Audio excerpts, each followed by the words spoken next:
Void or inexistent contract. Week 17. Void in contracts. A contract, in general, is a legally binding agreement between two or more parties with mutual obligations.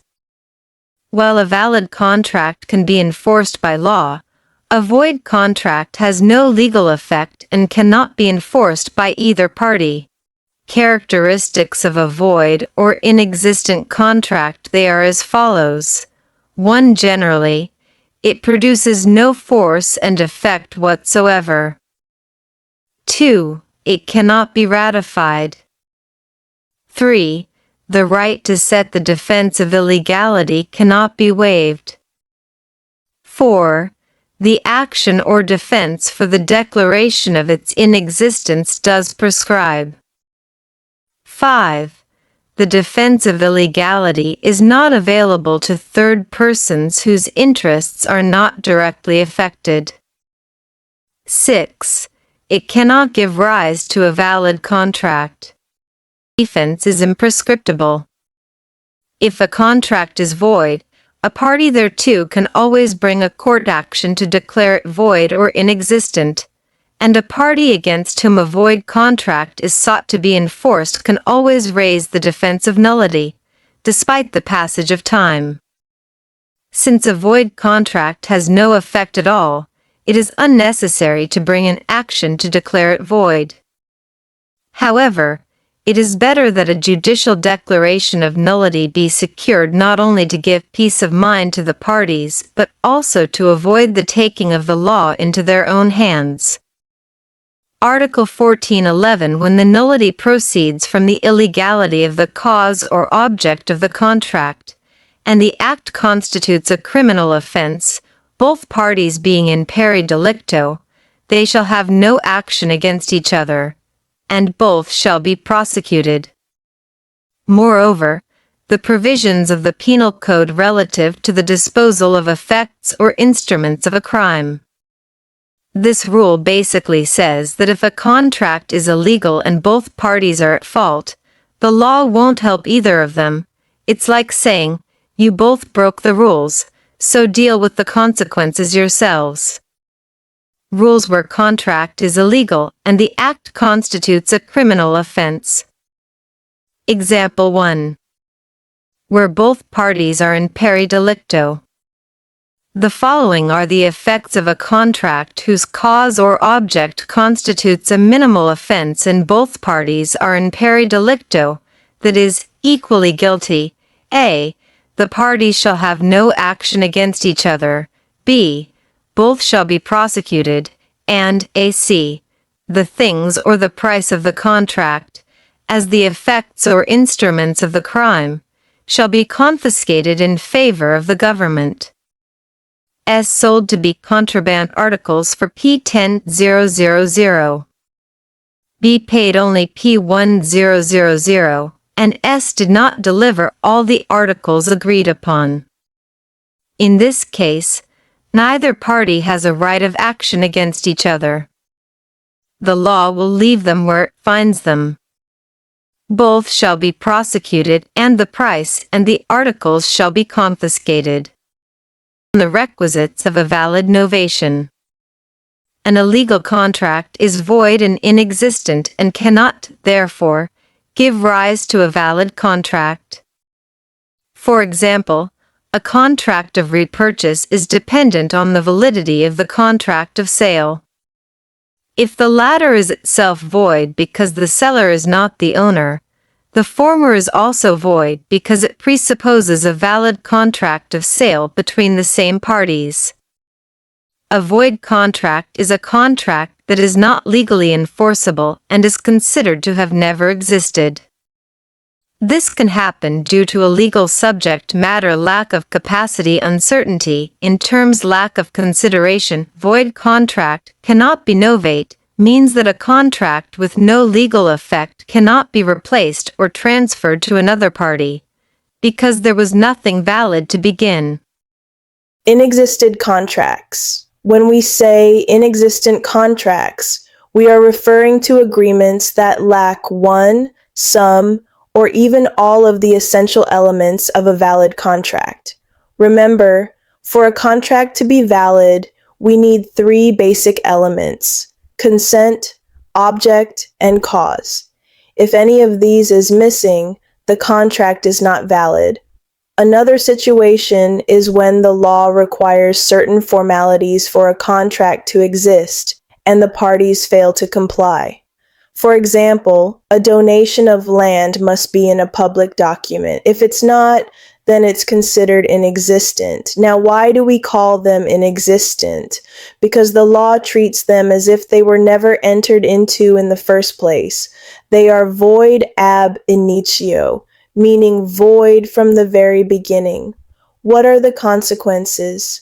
First, they produce no legal effect. Second, they create no obligations between the parties. And third, they cannot be ratified or validated later on because there was no real agreement to begin with. So the bottom line is, an inexistent contract is a total nullity. No matter what the parties do, it can never be considered valid. Article 1409 lists contracts that are inexistent and void from the beginning. These contracts are treated as if they never existed, can never be ratified, and the defense of illegality cannot be waived. Examples include contracts contrary to law, morals, public order, or public policy, absolutely simulated or fictitious contracts, contracts with a non-existent cause or object at the time of the transaction, contracts whose object is outside the commerce of men, contracts involving impossible services, contracts where the principal object cannot be determined, contracts expressly prohibited or declared void by law. Key point: these contracts are void ab initio, produce no legal effect, and remain void regardless of the parties' intentions. The key point here is, all these contracts are void ab initio. They have no effect from the start, cannot be ratified, and the defense of illegality cannot be waived. In other words, the law protects society by ensuring that illegal, impossible, or fictitious contracts are never given force or effect. Now, let's talk about the two classes of inexistent contracts. Under Article 1409, numbers 2 and 3 specifically refer to contracts that are inexistent. But more generally, inexistent contracts are those agreements which either lack one or more of the essential elements of a valid contract, that is, consent, object, or cause, or those that do not comply with formalities essential for their existence. For example, the law requires that a donation of land must be in a public instrument. If it is made only in a private document, then that donation produces absolutely no effect because the essential formality was not complied with. The rule is, these inexistent contracts are void ab initio. They are treated by law as if they never existed, they cannot create rights or obligations, and they cannot be ratified later on. Let's discuss simulated contracts. A simulated contract happens when the parties only pretend to make a contract, but their true intention is different. Or in some cases, there's no intention at all. There are two types. First, we have absolutely simulated contracts. Here, there is no real agreement at all. Since there is no consent, the contract is void or inexistent. For example, Juan and Pedro pretend to execute a deed of sale for a piece of land just to keep it away from creditors, but they never really intended to transfer ownership. That deed of sale is void. Second, we have relatively simulated contracts. This happens when the parties pretend to enter into one kind of contract, but in reality, they are hiding another. The apparent contract is void, but the hidden one may be valid if it fulfills all the legal requirements. For instance, Juan and Pedro make it appear that there was a sale, but in truth, it was a donation. Contracts with non-existing cause or object. For a contract to be valid, it must have both a lawful cause and a determinate object. If either the cause or object did not exist at the time of the contract, or if it is impossible or unlawful, then the contract is void ab initio, as if it never existed. Exception: contracts involving future property may still be valid, e.g., sale of future harvest, since the object will legally exist later on. Examples: sale of a horse already dead at the time of sale, void. Sale of land on Mars, impossible object, void. Loan intended to finance smuggling, unlawful cause, void. Rule: if the cause or object is non-existent, impossible, or illegal, the agreement is inexistent from the start and can never be ratified. Now let's talk about Article 1410. It says that the action or defense for the declaration of the inexistence of a contract does not prescribe. This provision tells us that the action or defense for the declaration of the inexistence of a contract does not prescribe. In simple terms, if a contract is void or inexistent, the parties are never barred by time from questioning it or defending against it. Why? Because the defect of a void contract is permanent and incurable. The law considers it as if it never existed. Since time cannot make something void become valid, the action or defense remains open forever. So if you are sued under a void contract, you can always raise nullity as a defense, even if the contract was executed many decades ago. Similarly, if you want to bring a case to have the contract declared void, you may do so at any time. This rule has been consistently applied by the courts. For example, in Constantino versus Estenzo, the Supreme Court emphasized that the nullity of a void contract may be invoked at any time. Other cases like Tipton versus Velasco, Triggle versus Tobias, and Ruiz versus Court of Appeals confirm this principle. So the rule is, void contracts never ripen into valid ones, and actions to declare them void never prescribe. When a contract is void or inexistent, it produces no effect from the very beginning.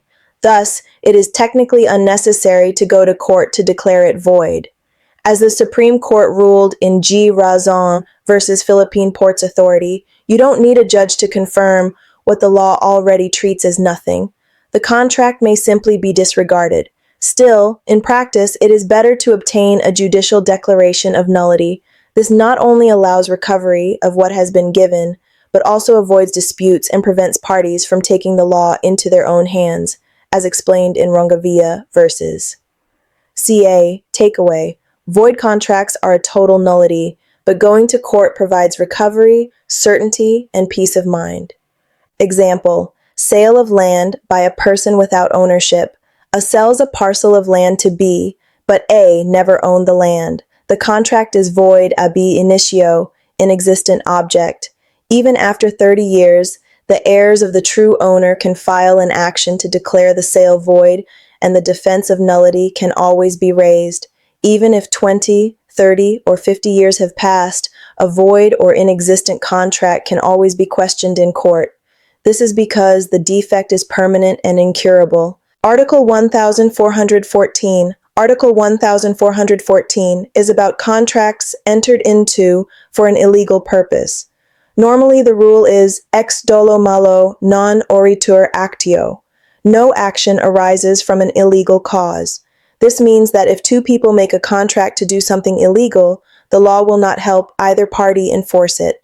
For example, if you pay someone to commit a crime, you cannot later sue them for not doing it. The law simply leaves both parties where it finds them. But Article 1414 provides an exception to this harsh rule.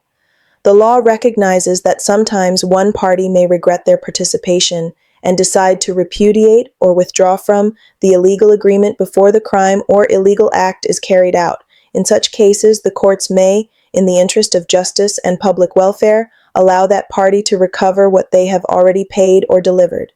This recovery is not automatic. The courts will only allow it if public interest is served. The idea is to encourage people to withdraw from illegal agreements before harm is done and to discourage the completion of the unlawful act. Requisites under Article 1414.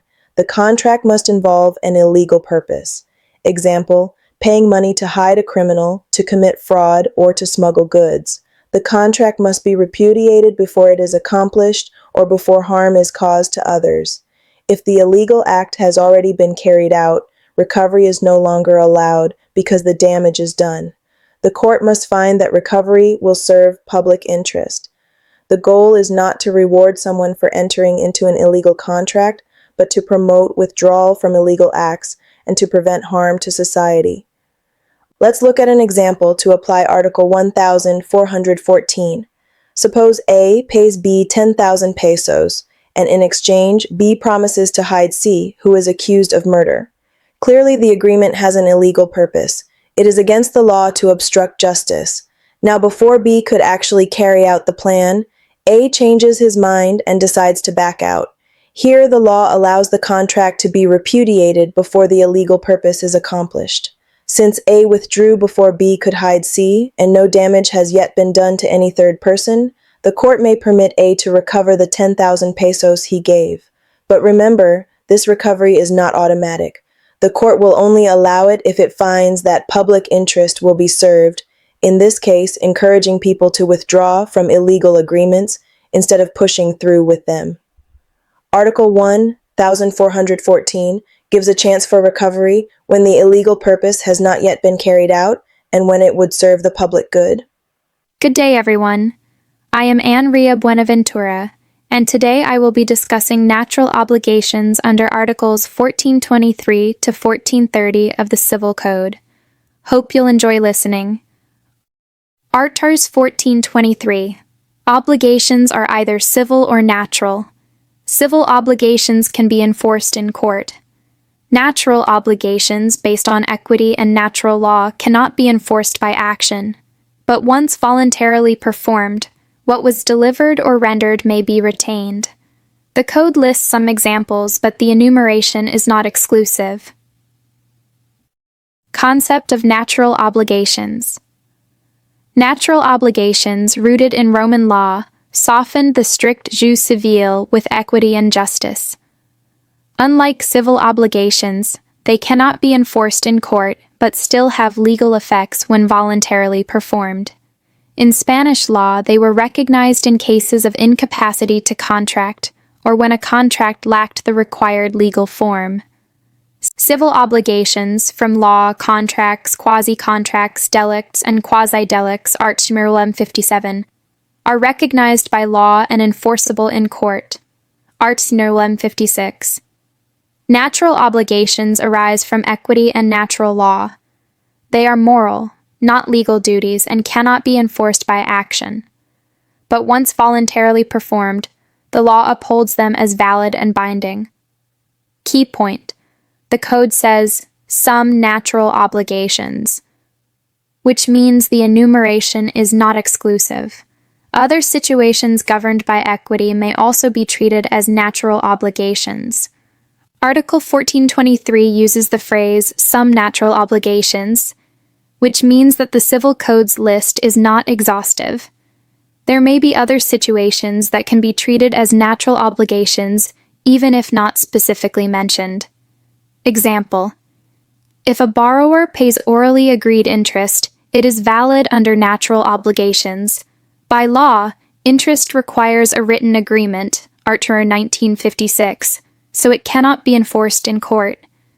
But if the borrower pays voluntarily, the payment is valid and irrevocable.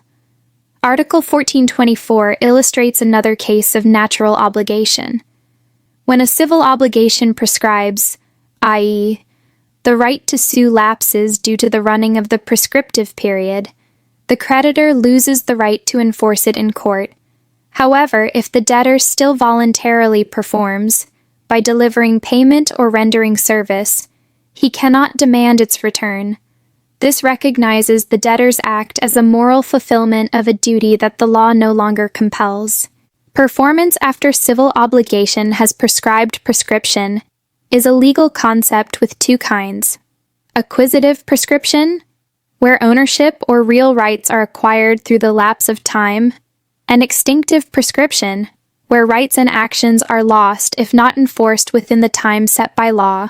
Art. 1106, see Art. 1218.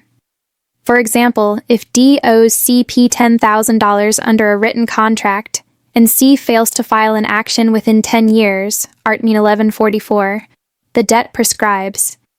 This means C can no longer sue D in court. However, if D, fully aware of the prescription, voluntarily pays the debt, he cannot later demand its return, as payment fulfills his moral duty. Article 1425 adds that if a third person pays the prescribed debt without the debtor's knowledge or against his will, the debtor is not legally bound to reimburse him. But if the debtor voluntarily reimburses, he cannot recover what he has paid. Reimbursement of third person for debt that has prescribed. If a third person pays a prescribed debt of the debtor without the debtor's knowledge or against his will, the debtor has no legal obligation to reimburse him. See Artmer 1236 Parimer 2. This is because the debt is already legally extinguished by prescription. However, if the debtor, despite having no legal duty, voluntarily reimburses the third person, he cannot recover what he has paid. In this case, the law treats the reimbursement as a natural obligation, valid and irrevocable. Example: continuing from the earlier case where D's P10,000 debt to C has prescribed, if T pays C without D's consent, D is not legally bound to pay T back.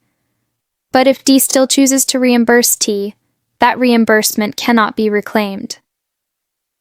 Article 1426. Restitution by minor after annulment. Article 1426. If a contract is annulled, a minor, 1821, is required to return only what benefited him, Article 1399. But if he voluntarily returns everything, even without benefit, he cannot demand it back. Example: M sells his car for $100,000 without consent. He loses $30,000 but keeps $70,000. By law, he must return only $70,000, but if he returns the full $100,000, it is irrevocable. Delivery by minor and fulfillment, Artmer 1427. If a minor, 18 to 21, voluntarily pays money or delivers a fungible thing, the obligé who consumes it in good faith need not return it. Liability arises only in case of bad faith. Delivery by minor of money or fungible thing, Artmer 1427. Normally, when a contract is annulled, both parties must return what they received, Artmer 1398. However, if a minor, aged 18 to 21, voluntarily pays money or delivers a consumable item, and the obligé spends or uses it in good faith, the obligé is not required to return it. Although the law mentions only fungible things, like money or consumables, the rule can also apply to non-consumables when these are lost without the obligé's fault or transferred to an innocent third party. But if the obligé acted in bad faith or with fault when using or disposing of the thing, he becomes liable for damages. This reflects the principle that while minors are generally protected by law, once they voluntarily fulfill obligations at an age when they are presumed to know right from wrong, their acts carry binding effects. Performance after a failed action, Art. Nur 1428. If a creditor sues a debtor but the case fails, the debtor is not legally bound to pay. However, if he still voluntarily performs the obligation, he cannot demand back what he has delivered or the value of the service he rendered. The law treats this as a moral duty fulfilled, not something recoverable. Performance after failed action, Artmer 1428. This article applies when a debtor is sued by the creditor for non-payment, but the case is dismissed or decided in favor of the debtor. Legally, he is no longer bound to pay. However, if the debtor still voluntarily fulfills his obligation, he cannot later ask for the return of what he delivered or the value of the service he rendered. This shows that he recognized a moral duty to pay, despite being free from legal responsibility. Payment by heir beyond inheritance, Artner 1429. An heir is liable only up to the value of what he inherits, but if he voluntarily pays more than this, the payment is valid, irrevocable, and recognized as fulfilling his moral duty to the deceased. Payment by heir beyond inherited property, Artern 1429. An heir is liable for the decedent's debts only up to the value of what he inherits. But if he voluntarily pays more, the payment is valid and cannot be taken back, since it fulfills a moral duty to honor the deceased's obligations. Payment of legacy under a void will. Art Term 1430. If a will is void, heirs are not legally bound to pay legacies. Yet, if an intestate heir voluntarily pays a legacy after debts are settled, the payment is valid and irrevocable, out of respect for the testator's wishes. A legacy is the act by which a testator separates part of his inheritance, whether property, rights, or specific items, for a specific purpose. It represents the portion of the estate the testator intends to allocate to a particular person or for a particular use, often as a way to reward services rendered, support dependents, or give charitable gifts. 6 Manresa 654. Legacies allow the testator to exercise discretion over his estate, ensuring that certain persons or causes benefit according to his wishes. If a will fails to meet the formal requirements set by law, Arts 805, 839, the legacy contained in it is considered void. This situation is treated as if the deceased had died intestate, meaning that the heirs are not legally obliged to pay the legacy. Nevertheless, if an heir voluntarily honors the legacy despite the will's invalidity, the payment is valid, binding, and irrevocable, though it must respect the claims of the decedent's creditors. The legal recognition of voluntary payment emphasizes the principle that, although not enforceable by law, fulfilling a legacy aligns with moral duty. The heir carries out the intent of the testator, respecting the wishes and purposes behind the legacy, even in the absence of legal obligation. This concept illustrates how natural obligations, grounded in equity and moral responsibility, operate alongside civil obligations in the law. Now let's have our question and answer for all the lessons we shared to you earlier. First question. Under Article 1411 of the Civil Code, if both parties are in pari delicto, equally at fault, in a contract with an illegal cause or object, what is the effect of the contract, and can either party recover what has been given? Asenwer.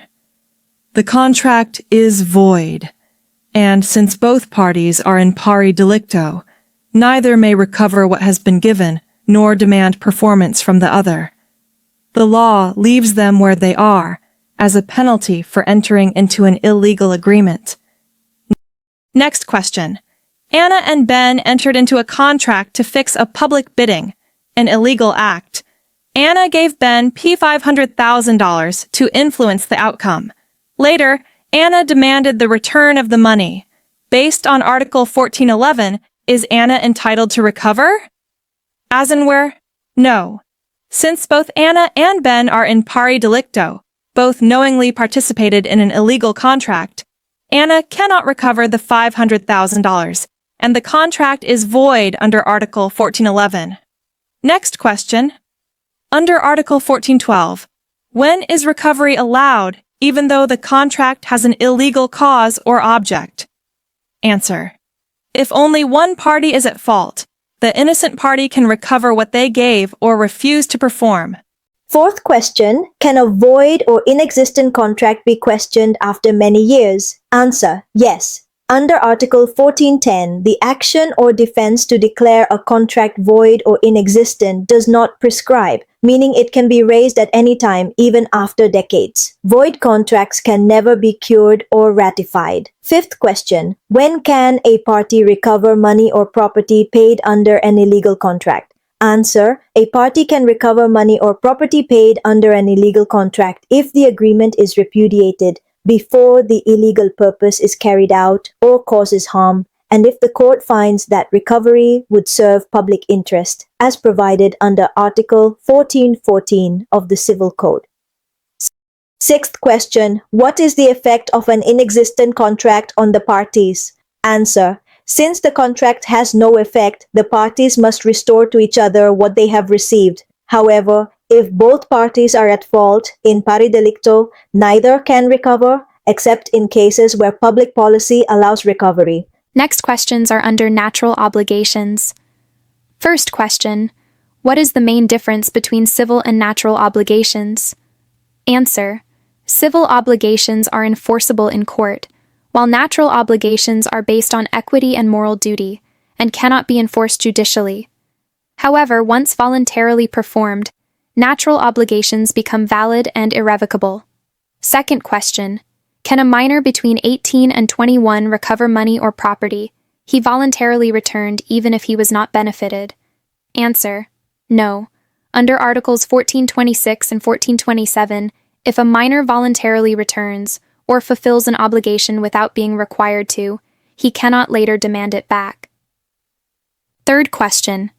What happens if an heir pays a debt of the deceased beyond the value of inheritance? Answer. The payment is valid and irrevocable. Although not legally required, it fulfills the heir's moral duty to honor the debts of the deceased. Fourth and last question. What is the effect if an heir pays a legacy stated in a void will? Answer. The payment is effective and irrevocable. Even if the will is void, the law respects the heir's voluntary fulfillment of the deceased's intent. Wrapping everything up, thank you for listening and giving me the opportunity to share this topic with you. Hope you learned something from our lesson today.